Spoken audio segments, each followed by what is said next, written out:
Dude, Serge, I'm so psyched. Christmas coming up. I'm asking for some new J's. Look. Hey yo, homie G, you know Christmas and Saint Canizel ain't real, right? What do you mean? Yeah, we ain't children's anymore. Like, do you actually get anything for Christmas?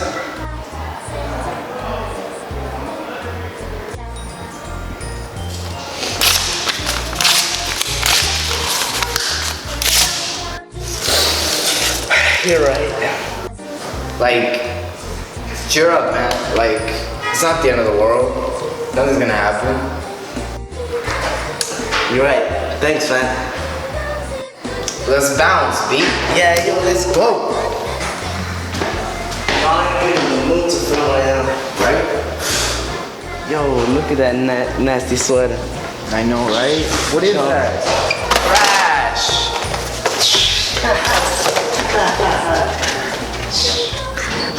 We'll rule this day. Did you see the new J's? Oh yeah, the ones I was about to cop. They're dope. Did you hear that?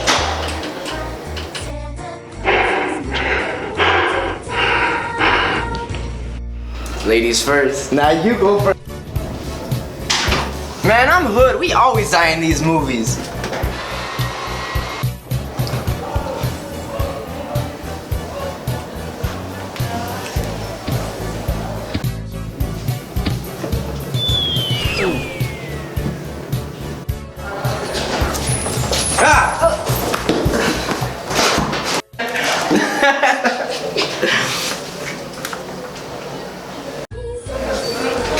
What?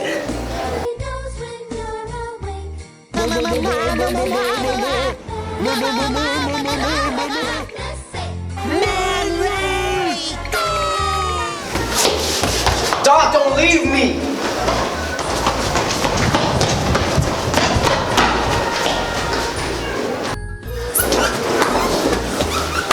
See, I told you authors die in these movies!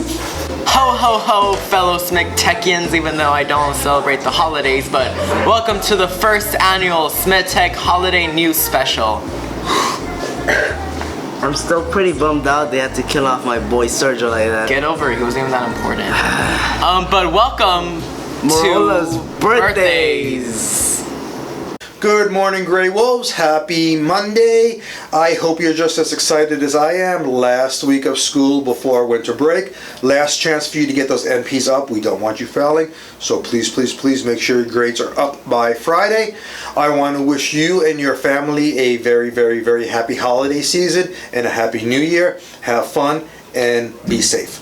We will see you all in January. So let's start with teachers. We have one of our favorite APs, Mr. Tatro, on December 16th, followed by Ms. Torres, who you probably know as Maria, on the 28th, and Mr. Delgado, who you probably know as David, on the 29th.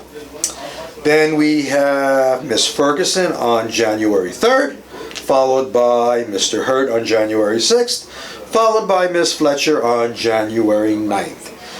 So, now to our 17-year-olds. We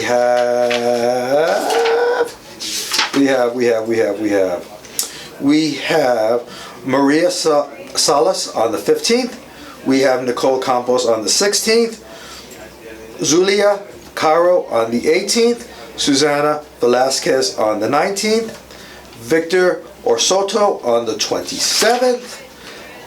Destiny Tunstall on January 5th, Itzel Mayorga on January 8th, and Johnny Boy Holkeen on January 9th.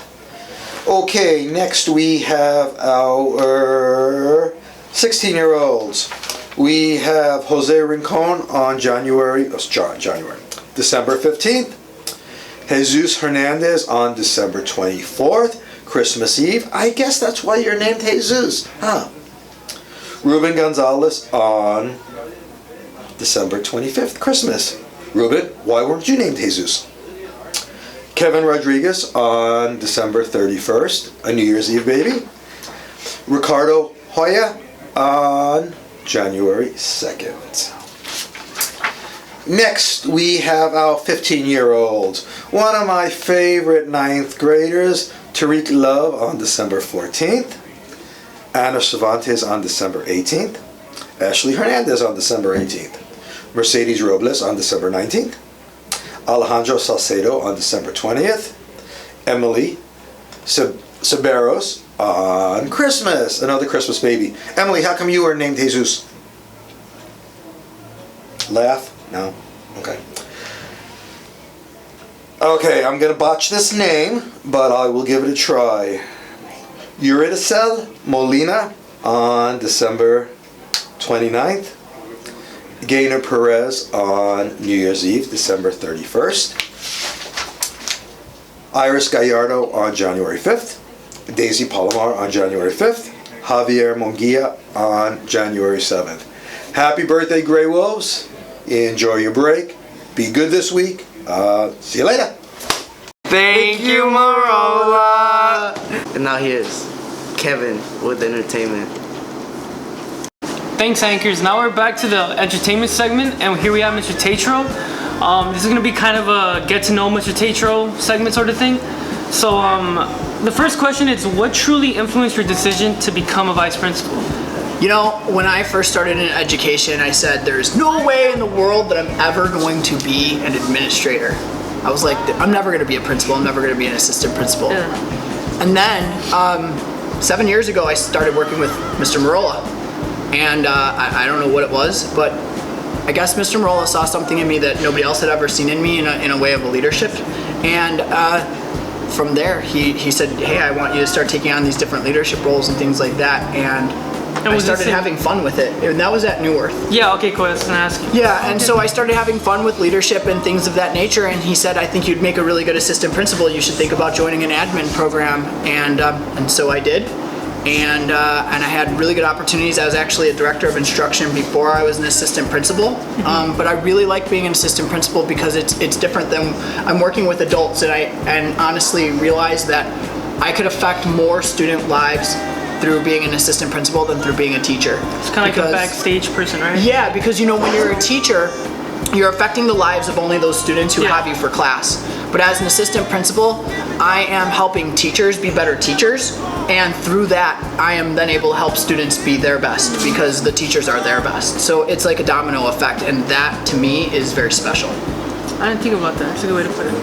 All right, so the second question is, when you think about Illinois and California, what comes to mind about like the differences and the similarities in the culture? Sure. Well, I mean, I love Illinois. You know, I love the city of Chicago. To me, that's the greatest city in the world. Sorry, LA, and I love living here too. I left there because the weather is too cold in the wintertime, and I am a warm-blooded kind of person. So, you know, what's similar? Honestly, there's a lot of people in LA that are from Chicago. So in a lot of cases, there's a lot of people that are similar, and some mindsets and things like that are similar. They're both great sports towns, and I think that's fantastic, being such a big sports guy myself. So it's nice to still be in another area where sports is so important. But then at the same time, things are very different. I'm actually not from Chicago itself. I'm from about an hour south of the city. It's like a little farm town. So that's a very big difference for me. Oh, I don't going see to that urban feel, and okay, that makes sense. I don't see a lot of areas like that out in California. It's not that they aren't here, but I'm so stuck around the LA area that it's all city. And I was used to a lot more country, but then the cities themselves are very different. Chicago has very distinct suburbs that surround the city. LA, everything seems to be LA. It doesn't matter. You're in Culver City, and you might as well just say that it's Los Angeles. You're in Beverly Hills, Hollywood. It's all still LA, and it all still feels so spread out to me. But that's, to me, part of what makes LA so unique. Cool. And for those who don't know, can you explain kind of what suburbs are? Sure. To like LA? I would tell you that cities like Montebello and Pico Rivera and Whittier are more suburban type of towns, because they're places where there's houses and yards, and you know, it's where a lot of families live, and there's not a lot of apartment buildings and things like that. So I'd say that's probably your biggest thing. It's a different type of community. Alright, and here our last question is compare yourself to one student here at Smith Tech that is closest to, you know, the kind of student you were when you were in high school. Oh, okay, that's even different from what I was originally thinking. That's really hard. There's so many. I mean, every student here is so great. But I would probably say